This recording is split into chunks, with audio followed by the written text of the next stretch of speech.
तुम्हारी ऊर्जा बिखरी हुई है, तुम उसे सब जगह बर्बाद कर देते हो। उन लोगों में जो तुम्हारे लायक नहीं, उन बातों में जिनसे तुम्हारा कोई लेना देना नहीं, उन विचारों में जो कभी साकार नहीं होंगे। तुम्हारी ऊर्जा एक नदी की तरह है जो 100 धाराओं में बंट गई है। वो कहीं नहीं पहुंचती, बस रेत में सोख ली जाती है। तुम थक जाते हो, हर दिन थक जाते हो, पर पूछो क्या किया? कोई बड़ा काम नहीं किया, कोई बड़ी उपलब्धि नहीं हासिल की, बस थक गए, क्योंकि तुमने अपनी ऊर्जा को फालतू की चीज़ों में बहा दिया। ये ऊर्जा ही तुम्हारा जीवन है। जैसे बैटरी में चार्ज होता है, वैसे ही तुम में ऊर्जा है। और जब ये ऊर्जा खत्म हो जाती है तो तुम खत्म हो जाते हो। भले ही शरीर जीवित हो, तो सबसे बड़ी कला ये है अपनी ऊर्जा को सही जगह लगाना, उसे बचाना, उसे संचित करना और फिर उसे एक बिंदु पर केंद्रित करना। पहचानो कि तुम्हारी ऊर्जा कहाँ जा रही है। ये सबसे ज़रूरी कदम है। तुम बिना देखे ही बहा रहे हो। सुबह उठते ही तुम फ़ोन उठाते हो, 15 मिनट स्क्रॉलिंग, ऊर्जा गई। किसी की नेगेटिव पोस्ट देखी, दिल खराब हो गया, ऊर्जा गई। किसी ने कुछ बोल दिया, तुम घंटों सोचते रहे, ऊर्जा गई। कोई काम नहीं कर रहे, बस चिंता कर रहे हो। अगर ऐसा हुआ तो क्या होगा, अगर वैसा हुआ तो क्या होगा, ऊर्जा गई। शाम तक तुम थक कर चूर हो जाते हो और फिर कहते हो मैंने तो कुछ किया नहीं। बिल्कुल, तुमने कुछ किया नहीं, बस अपनी ऊर्जा बर्बाद कर दी। ये वैसा ही है जैसे कोई अपना सारा पैसा जुआ में हार जाए और कहे मैंने तो कुछ खरीदा नहीं। सही है, तुमने कुछ खरीदा नहीं, पर पैसा चला गया। वैसे ही तुमने कुछ किया नहीं, पर ऊर्जा चली गई। ये एक्सपेरिमेंट करो, एक दिन हर चीज का हिसाब रखो, कितनी ऊर्जा कहाँ गई। तुम देखोगे 70% ऊर्जा फालतू की चीज़ों में चली जाती है। चिंता में, पछतावे में, ईर्ष्या में, तुलना में, गपशप में, सोशल मीडिया में, टीवी सीरियल में, बेकार की बातों में। सिर्फ 30% ऊर्जा बचती है जो तुम काम में लगा पाते हो। और उस 30% में से भी आधी तो इसलिए चली जाती है क्योंकि तुम मन से नहीं लग रहे। तो असल में तुम 15% ऊर्जा से जी रहे हो। तुम 100% ऊर्जा लेकर पैदा हुए थे और अब 15% पर चल रहे हो। यही तुम्हारी थकान का कारण है, यही तुम्हारी बेचैनी का कारण है। अब सही जगह ऊर्जा लगाने की कला सीखो। पहला नियम, उन लोगों से ऊर्जा बचाओ जो तुम्हें खाली करते। कुछ लोग एनर्जी वैम्पायर होते हैं। जैसे ही वे आते हैं तुम्हारी ऊर्जा चूस लेते हैं। वे हमेशा शिकायत करते हैं, हमेशा नकारात्मक होते हैं, हमेशा ड्रामा करते हैं।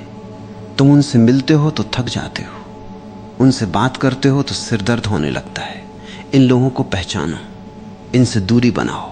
ये क्रूरता नहीं है, ये आत्मरक्षा है। तुम अपनी ऊर्जा का द्वार खोलकर मत बैठो कि जो चाहे आए और ले जाए। तुम्हारी ऊर्जा तुम्हारी संपत्ति है, इसकी रक्षा करो। दूसरा नियम, उन कामों में ऊर्जा लगाओ जो तुम्हें बढ़ाएं, जो तुम्हें भरें, जो तुम्हें जीवंत करें। हर काम दो तरह का होता है। कुछ काम तुम्हारी ऊर्जा खत्म करते हैं, कुछ काम तुम्हारी ऊर्जा बढ़ाते हैं। नौकरी तुम्हारी ऊर्जा खत्म करती है तो ठीक है, तुम पैसे के लिए कर रहे हो, पर उसके साथ साथ ऐसे काम भी करो जो ऊर्जा बढ़ाएं। संगीत सुनना, घूमना, पेंटिंग करना, किसी से प्रेम से बात करना, ध्यान करना, नाचना, ये काम तुम्हारी ऊर्जा को रिचार्ज करते हैं। अगर तुम सिर्फ खत्म करने वाले काम करोगे तो एक दिन खाली हो जाओगे। अगर तुम भरने वाले काम भी साथ में करोगे तो बहते रहोगे। ये संतुलन बहुत जरूरी है। तीसरा नियम, एक समय में एक ही काम करो। तुम एक साथ 10 काम करने की कोशिश करते हो। फोन पर बात, ईमेल चेक, टीवी चालू और खाना भी खा रहे हो। ये तुम्हारी ऊर्जा को विभाजित करता है। तुम कुछ भी ठीक से नहीं कर पाते और सब कुछ करने में थक जाते हो। जब तुम एक समय में एक काम करते हो तो तुम्हारी सारी ऊर्जा एक बिंदु पर लगती है। वो काम जल्दी होता है, अच्छा होता है और तुम थकते भी कम हो। ये भारी से भारी काम भी हल्का लगने लगता है, क्योंकि अब तुम विभाजित नहीं हो, तुम पूरे हो, और पूरे होने में ही ताकत है। चौथा नियम, अपनी ऊर्जा उन्हीं चीज़ों में लगाओ जो तुम्हारे कंट्रोल में है। तुम जो नहीं बदल सकते उसे बदलने की कोशिश में ऊर्जा मत बर्बाद करो। लोगों की राय, मौसम, अतीत, भविष्य, इनमें ऊर्जा मत लगाओ। ये तो रेत में पानी डालने जैसा है, जितना डालो उतना सोख लिया जाएगा। तुम थकोगे पर रेत नहीं भरेगी। अपनी ऊर्जा अपने विचारों में लगाओ, अपनी प्रतिक्रियाओं में लगाओ, अपने कर्मों में लगाओ।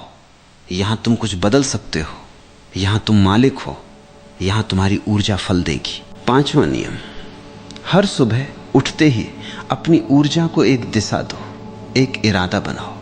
आज मैं अपनी ऊर्जा इन 3 कामों में लगाऊंगा और बाकी सब छोड़ दूंगा। ये इरादा तुम्हारी ऊर्जा को फोकस देता है। बिना इरादे के ऊर्जा बिखर जाती है, जैसे पानी बिना नाले के बिखर जाता है। पर जब तुम एक नाला बनाते हो तो वही पानी बिजली बन सकता है, फसल उगा सकता है। वैसे ही तुम्हारी ऊर्जा, इरादा दो, दिशा दो, और फिर देखो कैसे बड़े से बड़ा काम छोटा लगने लगता है, कैसे असंभव संभव हो जाता है। ओशो ने कहा है, ऊर्जा ही सब कुछ है। जिसके पास ऊर्जा है वही जीवन जीता है, बाकी तो बस मरे जी रहे हैं। तो ऊर्जा बचाओ, ऊर्जा संजो, ऊर्जा को सही दिशा दो, और फिर देखो तुम वो कर सकते हो जो तुमने कभी सोचा नहीं था। बस शुरुआत करो आज से, अभी से। एक छोटी सी चीज चुनो, अपनी पूरी ऊर्जा उसमें लगाओ और देखो चमत्कार। वो चमत्कार तुम हो, तुम्हारी अपनी ऊर्जा, तुम्हारा अपना चमत्कार। अब इसे बिखरने मत दो, अब इसे सहेजो, अब इसे सही जगह लगाओ। यही तुम्हारी सबसे बड़ी साधना है, यही तुम्हारी सबसे बड़ी विजय।